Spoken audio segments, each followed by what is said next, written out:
Captain Jake Morrison pressed his face against the thick glass of the bridge window and stared at the massive ship floating in the darkness of space. The alien vessel was bigger than anything he had ever seen. It was black as coal and covered, with deep scratches and holes that looked like battle wounds from long-ago wars. "How long has it been out there?" Jake asked his second-in-command, Lieutenant Ben Hayes, who was standing next to him with a worried look on his face. "Our sensors show it's been drifting for at least 6 months," Ben replied, checking his datapad again. "No power signatures. No movement, nothing. It's completely dead in the water." Dr. Lisa Carter walked up to them carrying her scanning equipment. She was the ship's expert on alien life forms, and her hands were shaking slightly as she looked at the readings on her screen. "Captain, I've never seen anything like this ship before.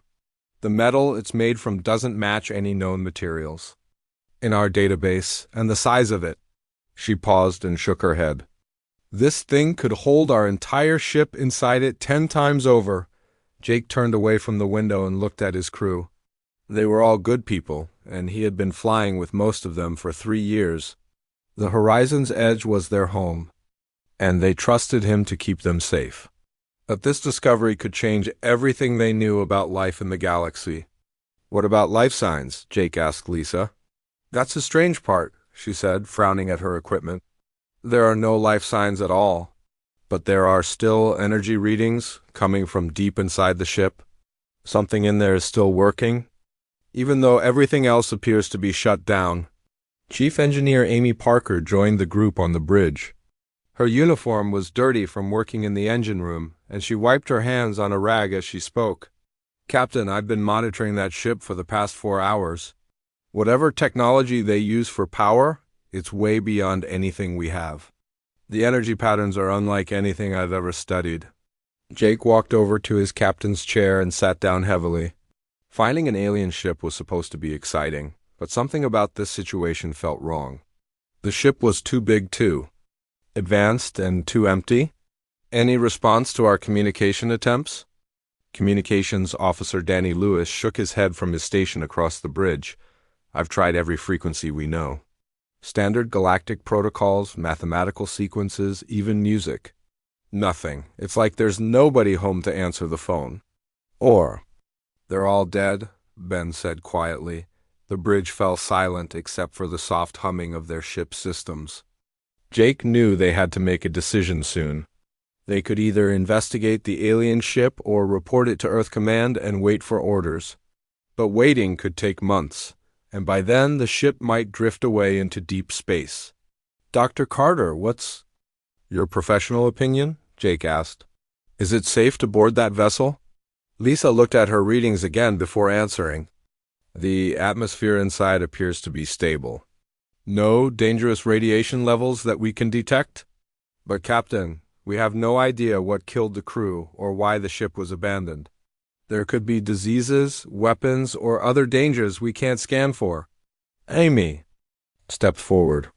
"Captain, from an engineering standpoint, we could learn incredible things from that technology. If we can understand even a small part of how their systems work, it could advance human science by hundreds of years." Jake understood the opportunity they were facing. Humanity had been exploring space for over 2 centuries, but they had never found clear evidence of advanced alien civilizations. This ship could prove that humans were not alone in the universe. It could also provide technology that would help Earth's colonies expand further into space. "Ben, what's our current mission status?" Jake asked. "We're 3 weeks into a 4-month exploration mission," Ben replied. "No scheduled check-ins with Earth Command for another 5 weeks. Officially, we have the authority to investigate any discoveries we make." Jake stood up and walked back to the window. The alien ship seemed to pull at him like it was calling out across the empty space between them. He had always been curious about what else might be living among the stars, and now he had a chance to find out. "All right, here's what we're going to do," Jake announced to his crew. "We'll dock with the alien vessel and send over a small investigation team. Ben, you'll lead the team with Dr. Carter and 2 security officers. Take full environmental suits and stay in constant contact with the ship." "What about contamination protocols?" Lisa asked. We follow standard procedures, Jake replied.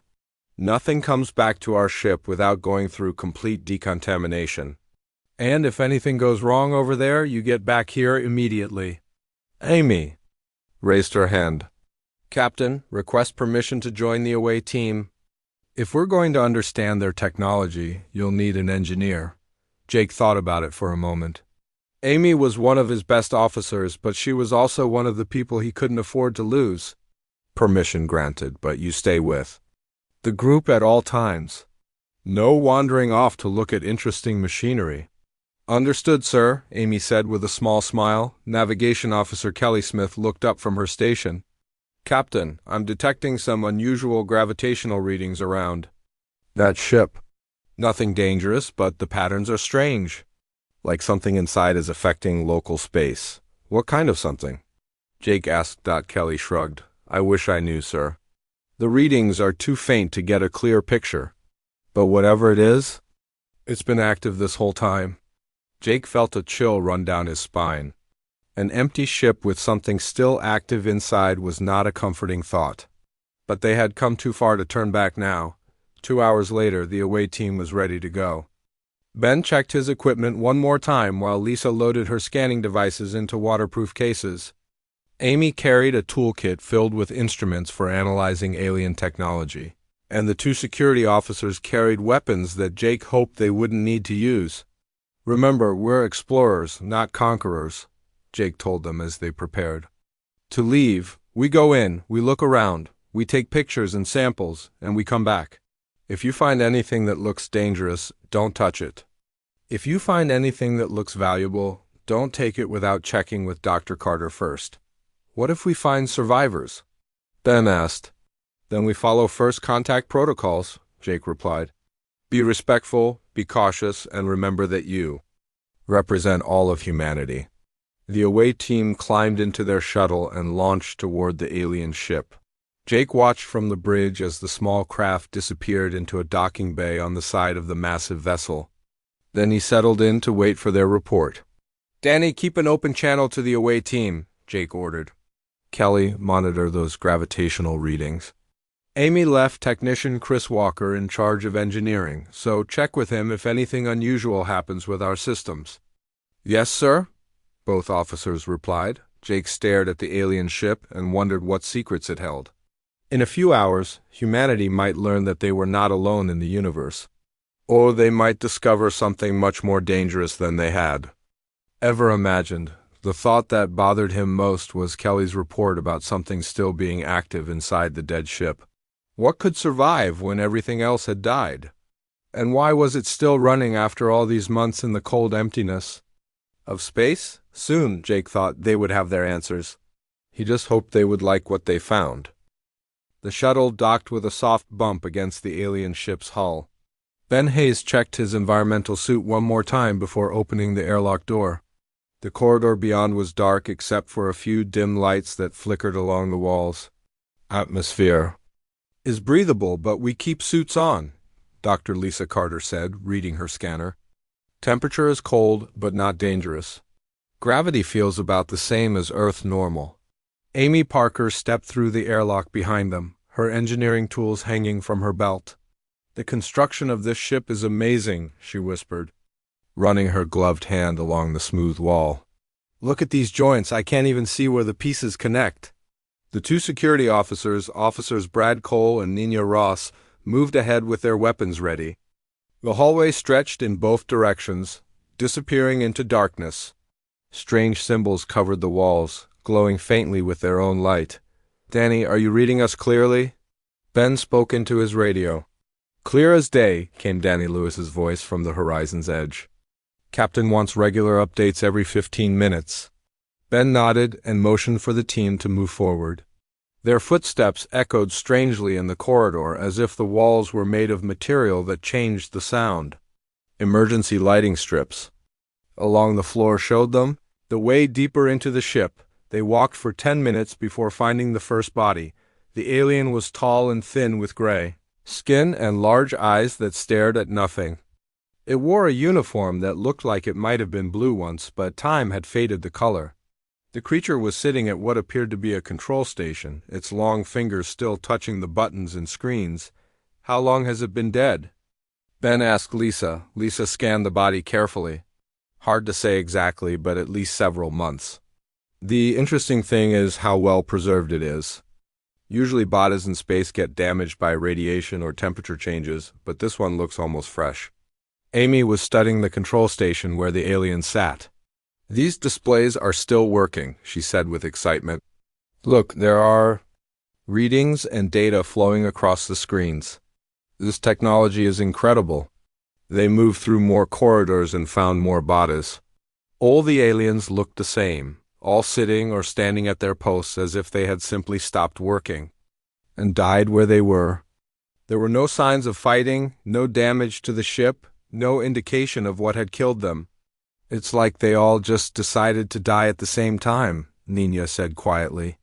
That doesn't happen naturally, Lisa replied. Disease, poison, or some kind of weapon. Something killed every living thing on this ship very quickly. They reached what appeared to be the main computer center. The room was huge, filled with glowing screens and humming machines that still worked perfectly. More dead aliens sat at control stations throughout the room. Amy immediately went to work trying to understand the computer systems. These interfaces are complex but logical, she reported. I think I can access some of their data files. Ben posted the security officers at the entrances while Lisa examined more bodies. The aliens all showed the same signs. No wounds, no obvious cause of death, just a peaceful end to their lives. Ben, I'm getting some translation programs working, Amy called out. You need to see this. Ben walked over to where Amy was working at a large console. Text was scrolling across multiple screens in alien writing, but some words were being translated into English by Amy's programs. This appears to be their ship's log, Amy explained. The last entries are about something they call the death that walks and desperate attempts to contain it. Ben read the translated text over Amy's shoulder. The alien captain's final log. Entries spoke of terror and hopelessness. They had found something during their own exploration mission, something they should have left alone. Keep translating, Ben ordered. We need to know what they were afraid of. Lisa joined them at the console. I've examined 12 bodies now, she reported. All died at approximately the same time, no signs of violence or disease. It's like something just turned off their life force. Amy's translation program worked faster as it learned more of the alien language. More text appeared on the screen, and what they read made them all feel cold despite their heated suits. The alien crew had discovered a small container floating in space near a dead planet. Inside the container was a single organism, barely visible even under powerful microscopes. They brought it aboard their ship to study it, believing it was harmless because of its tiny size. They made the same mistake we're about to make, Ben said grimly. The log entries described how the organism seemed to learn and adapt at an impossible rate. Within days of being brought aboard, it had somehow affected their computer systems. Then their crew began having strange dreams. Finally, it had killed them all without ever leaving its container. Where is this container now? Lisa asked Amy. Search through more files. According to the ship's records, it should be in their main laboratory section. Deck 7, Section 12. Ben called Captain Morrison on the radio. Captain, we need to talk. We found something very dangerous on this ship. What kind of dangerous? Jake's voice crackled through the radio. The kind that killed every living thing on a ship this size? Ben replied. And it's still here somewhere. There was silence for a moment before Jake responded. Are you in immediate danger? Ben looked around at his team. They were all listening carefully to the radio conversation. Unknown, sir. The threat appears to be contained, but we need to be very careful about what we do next. Find out everything you can about this threat, Jake ordered. But don't take any unnecessary risks. If things get dangerous, you come back immediately. Amy continued working on the translation systems while Lisa studied more alien records. The creature they had found seemed to be something that had existed in the galaxy for millions of years. Every species that encountered it had the same experience. They would study it, believing they could understand and control it, and then they would all die. This organism has destroyed at least 7 different civilizations, Lisa read aloud. Each time, the species thought they were smarter than the ones that came before them. Ben felt a chill that had nothing to do with the cold air in the alien ship. How did they finally contain it? Amy found more records. They didn't. This species, whoever they were, spent everything they had building a container that could hold it. The container took all their resources and technology. By the time they finished it, their civilization was too weak to survive. So they built a prison that outlasted their entire species, Nina said. And now we found it, Brad added. Ben made a decision. We need to see this container. If we're going to understand the threat, we need to know exactly what we're dealing with. They made their way through more corridors toward the laboratory section. The ship was so large that it took them 20 minutes of walking to reach deck 7. Along the way, they found more bodies and more evidence of the aliens. Desperate final days. The laboratory section was different from the rest of the ship. Heavy doors marked with warning symbols blocked their path. Amy's translation programs identified the symbols as warnings about extreme danger and the end of all life. These aliens were trying to tell anyone who found this ship to stay away, Lisa said. Too late for that, Ben replied. We're already here? They opened the heavy doors and stepped into the laboratory. The room was filled with scientific equipment that still hummed with power. And there, in the center of the room, was a container. Unlike anything they had ever seen, the container was about the size of a large refrigerator, made from materials that seemed to bend light around them. Strange energy fields flickered around its surface, and warning lights blinked constantly on control panels nearby. Inside the transparent part of the container, they could see something so small it was almost invisible. It looked like nothing, more than a tiny speck of dust floating in a clear liquid. That's it? Brad asked. That little thing killed everyone on this ship? According to their records, that little thing has killed billions of beings across the galaxy, Amy replied quietly. Ben stared at the container and felt like he was looking at the most dangerous thing in the universe. Amy, can you determine if the containment is secure? Amy ran her scanners over the container. The containment appears to be stable, but I'm reading some very strange energy patterns. This technology is thousands of years beyond anything we have. Lisa was studying the organism itself through the transparent wall.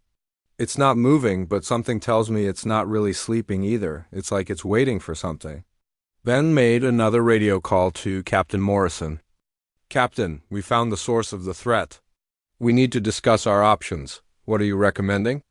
Jake asked.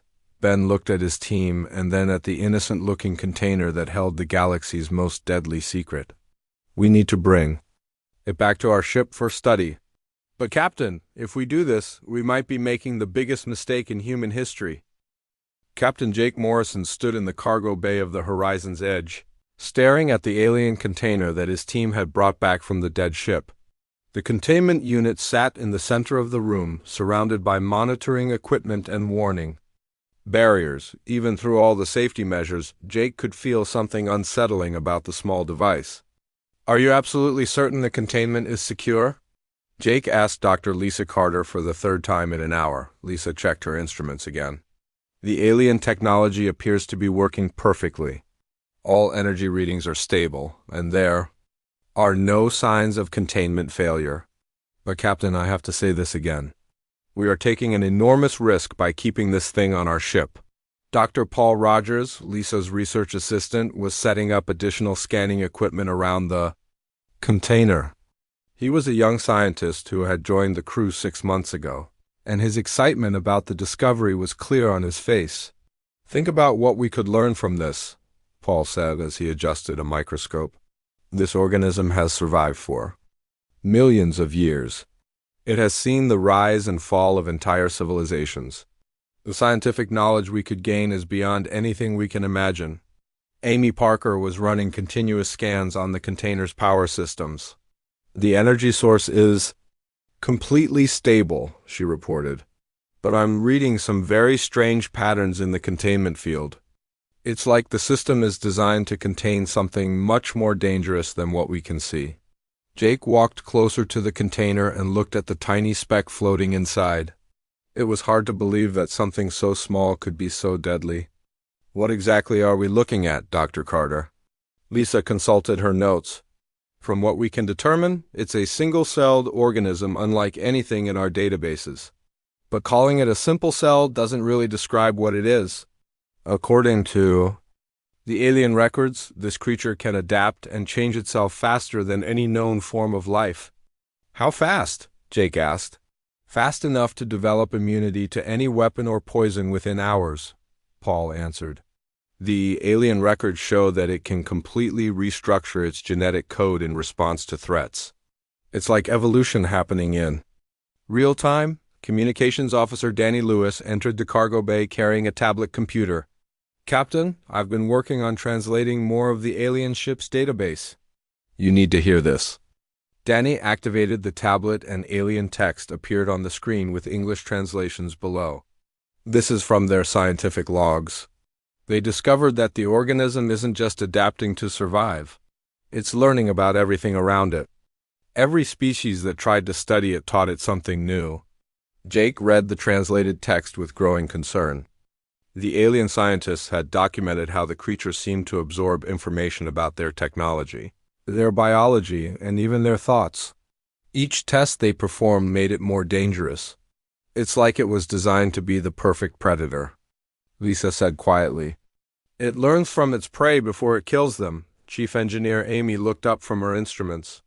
"Captain, I'm detecting some unusual activity in the ship's computer systems.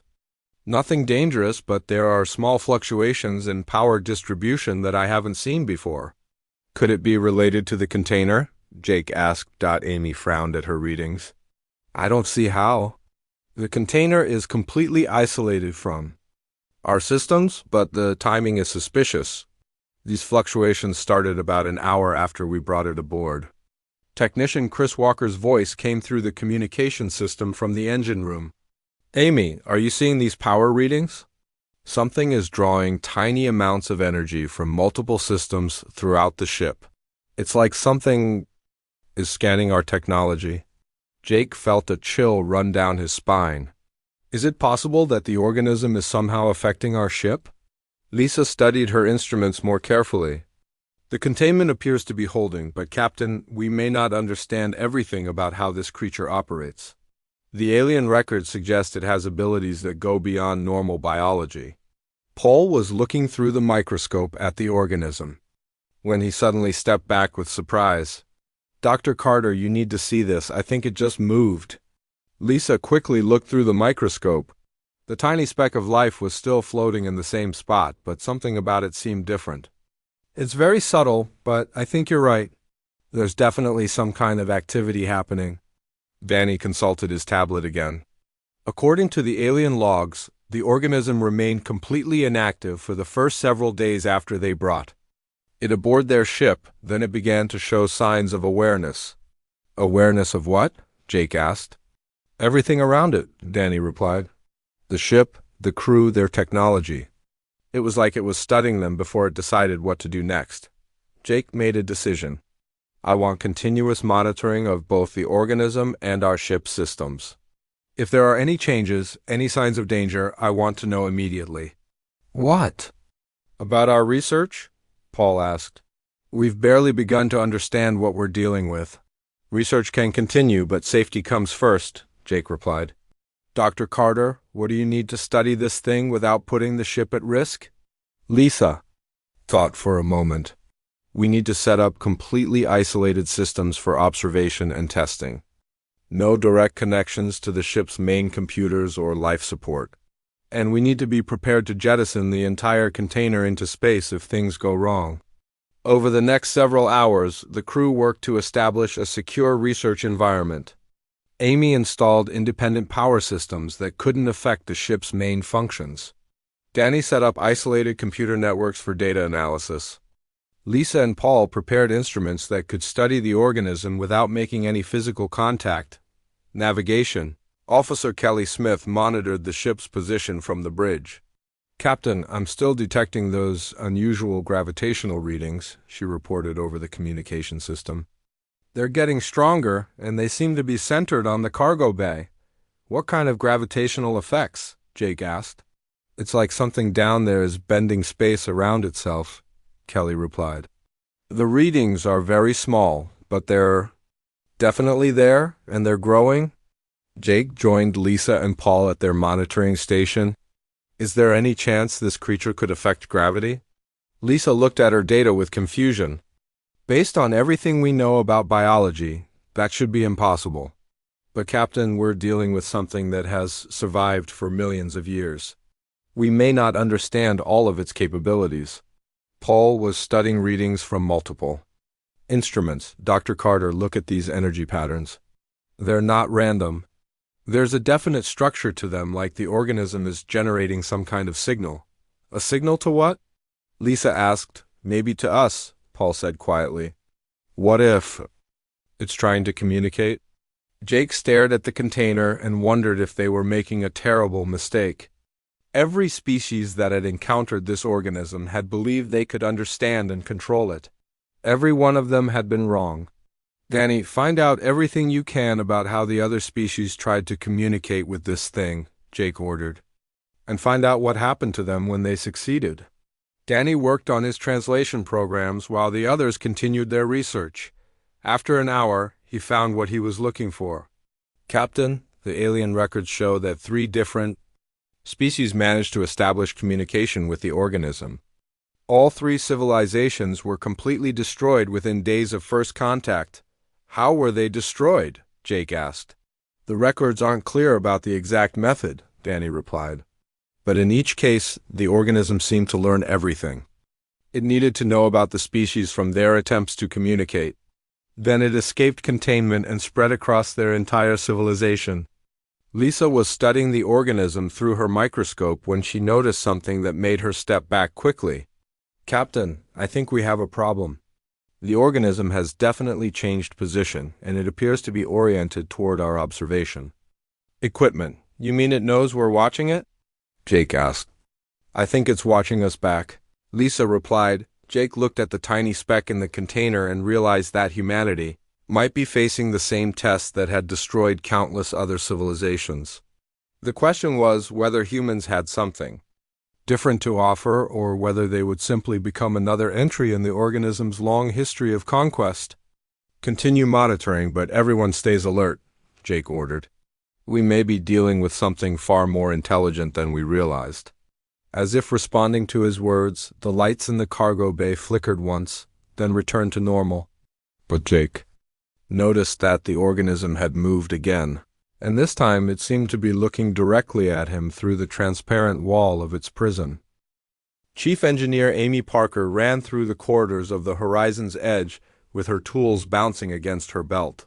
The ship's main computer had just reported 17 separate system failures across 6 different decks, and all of them were minor problems that shouldn't have happened at the same time.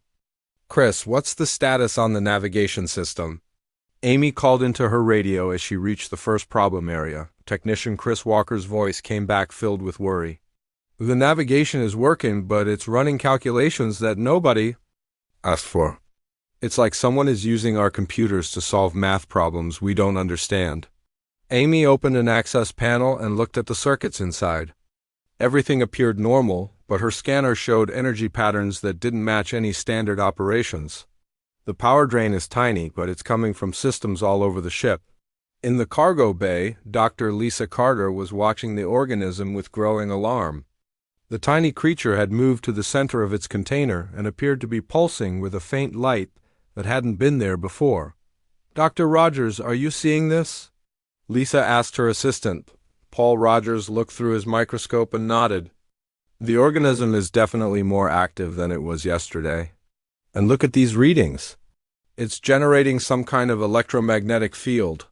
Captain Jake Morrison entered the cargo bay just as another system failure alert sounded throughout the ship. "Report, Dr. Carter. What's happening with our passenger?" "Captain, I believe the organism is somehow interfacing with our ship's systems," Lisa said. The timing of these system problems matches exactly with increases in the creature's activity.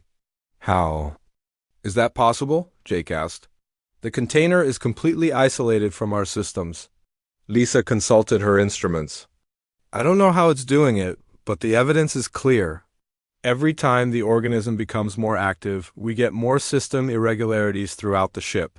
Danny Lewis rushed into the cargo bay carrying his translation equipment. Captain, I've found something important in the alien database. You need to hear this right away. Danny activated his tablet and showed them translated text from the alien ship's records. This is from their final day. Their scientists discovered that the organism doesn't need physical contact to affect technology. It can somehow project its influence through electromagnetic fields. Jake read the alien text with growing concern. The alien crew had experienced the same system failures that were happening on the horizon's edge, first small problems, then bigger ones, until their entire ship was under the creature's control. How long do we have? Jake asked. According to this log, the alien ship lost all main systems within 72 hours of the organism becoming fully active, Danny replied. That means we have less than 2 days before we could lose control of our ship. Paul was studying the organism when he noticed something that made him call out in surprise. Everyone, look at this. The creature is changing shape. They all gathered around the microscope and took turns looking at the tiny organism. It was no longer just a simple speck of matter. Complex structures were forming and dissolving within its cell walls like it was rebuilding itself from the inside. It's adapting to our technology, Lisa said with amazement and fear. It's learning how our systems work and changing itself to interface with them. Amy's voice came through the communication system from the engine room. Captain, we have a serious problem. The main computer is trying to access files that are classified above our security level. It's like something is searching through our entire database. Jake grabbed his radio. Amy, can you shut down the computer connections to prevent further access? I'm trying, sir, but every time I block one pathway, it finds another. Whatever is doing this is very smart and very persistent. Jake looked at the organism in its container and realized they were facing an intelligence that had survived for millions of years by learning from every species it encountered. Now it was learning about humanity. Dr. Carter, what do we know about the organism's ultimate goals? Jake asked. Lisa reviewed her notes from the alien records. Every species that encountered it had the same experience. First, the organism would study them and their technology. Then it would escape containment and spread throughout their civilization. Finally, it would consume all biological life in the area. Consume how? Jake asked. The records aren't clear about the exact process. Lisa replied, but the end result was always the same. Complete extinction of the host species? Navigation Officer Kelly Smith's voice came through the ship's communication system with urgency. Captain, you need to get to the bridge immediately. We have a navigation problem. Jake ran to the bridge with Dr. Carter and Danny following behind him. Kelly was standing at her station with a confused expression on her face. Captain, our navigation system has changed course without authorization, Kelly reported. We're no longer heading toward our original destination. Instead, we're on a direct path to the nearest inhabited system. Jake looked at the navigation display and felt his blood run cold. The system they were heading toward contained 3 human colonies with a total population of over 2 million people. How long until we reach that system? Jake asked. At our current speed, 6 days, Kelly replied. But Captain, I can't override the navigation changes. Every time I try to alter our course, the system rejects my commands. Jake realized that the organism was not just studying their ship, it was planning to use their ship to reach populated areas where it could spread to other worlds. Danny, find out how the other species tried to stop this thing once it gained control of their systems. Jake ordered. Danny worked frantically on his translation programs while the ship continued toward the human colonies. After 30 minutes, he found what he was looking for. Captain, I found records from 2 species that tried to fight after the organism gained control of their ships, Danny reported. One species tried to destroy their own ship to prevent the creature from escaping. The organism somehow prevented the ship's destruction and then killed the entire crew. What about the other species? Jake asked. They tried to jettison the container into space, Danny replied. The organism had already adapted to their ejection systems and prevented them from opening the cargo bay doors. Jake paced around the bridge as he considered their options. The organism was getting stronger and smarter with each passing hour. Soon it would have complete control of their ship, and there would be nothing they could do to stop it from reaching human space. There has to be something different about our situation, Jake said. Some advantage that the other species didn't have. Lisa had been thinking about the same problem. Captain, every species that encountered this organism tried to fight it with their technology.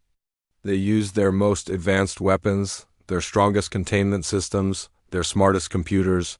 But what if technology isn't the answer? What do you mean? Jake asked. The organism learns from technology and adapts to overcome it, Lisa explained. But what if we tried something that wasn't based on technology at all? Paul looked up from his instruments. Dr. Carter, the organism's activity levels are increasing rapidly. I think it's preparing for the next phase of its plan. Jake made a decision that would determine the fate of not just his crew, but potentially all of humanity. Dr. Carter, I want you to prepare for direct communication with the organism. Not through our computers or instruments, but direct contact. Captain, that's exactly what destroyed the other civilizations, Danny warned. Maybe, Jake replied. But maybe those civilizations approached it the wrong way. Every species tried to communicate with it as a specimen to be studied. What if we tried talking to it as an equal? Lisa stared at the captain in shock. You want to have a conversation with the most dangerous organism in the galaxy? I want to try something that no other species has tried, Jake said. The one thing that might make humans different from all the others. The organism pulsed brighter in its container, almost as if it had heard their conversation and was waiting to see what humanity would do next. The ship continued its course toward human space, and time was running out for Jake to make the most important decision in human history. Captain Jake Morrison stood in front of the alien container with his hands shaking slightly. The organism inside was now glowing with a bright light that pulsed like a heartbeat. All around the cargo bay, the ship's systems were failing one by one as the creature took control of the horizon's edge. Captain, we have less than 4 hours before we reach the outer edge of the Centauri system, Navigation Officer Kelly Smith reported over the communication system. 2 million people live in that system. Dr. Lisa Carter adjusted the communication equipment they had set up around the container. Instead of using complex computers or scanning devices, they had built a simple system that could send and receive basic signals. Captain, are you sure about this? Every other species that tried to communicate with this organism was destroyed. Every other species treated it like a dangerous animal to be studied, Jake replied. What if we try treating it like an intelligent being that deserves respect? Dr. Paul Rogers monitored the energy readings from the organism. The creature's activity is increasing rapidly. I think it knows we're preparing to make contact. Jake walked closer to the container until he was only a few feet away from the transparent wall. The organism inside seemed to turn toward him, though it was hard to tell with something so small. My name is Jake Morrison, he said aloud, speaking directly to the creature. I am the captain of this ship, and I represent the human species. We know you are intelligent, and we want to talk to you. The organism's light grew brighter, and the ship's systems responded with a series of clicks and beeps. Danny Lewis, who was monitoring the communication equipment, looked up with surprise. Captain, it's responding, Danny said. The organism is using our ship's systems to create patterns of sound and light. It's trying to communicate back. What is it saying? Jake asked. Danny worked on his translation programs, but this was different from translating alien text. The organism was creating its own language using the ship's systems. It's very basic, but I think it's asking who we are and why we're different from the others. Jake continued speaking to the organism. We are humans from the planet Earth. We found your container on the ship of another species that died trying to study you. We brought you here because we were curious about you, but now we understand that you are not just a simple life form. The organism pulsed again, and more sounds came from the ship's systems. Danny worked frantically to understand the patterns. It's asking about our intentions, Danny reported. It wants to know if we plan to try to control it like the others did. No, Jake said firmly. We don't want to control you. We want to understand you. But we also need you to understand us. Our species has colonies in the system we're traveling toward. If you spread there, millions of innocent people will die. The organism's light dimmed slightly, and the communication patterns became more complex. Danny's equipment showed waves of data flowing between the creature and the ship's systems. Captain, this is incredible, Danny said. It's sharing information with us? Memories, I think. It's showing us its history.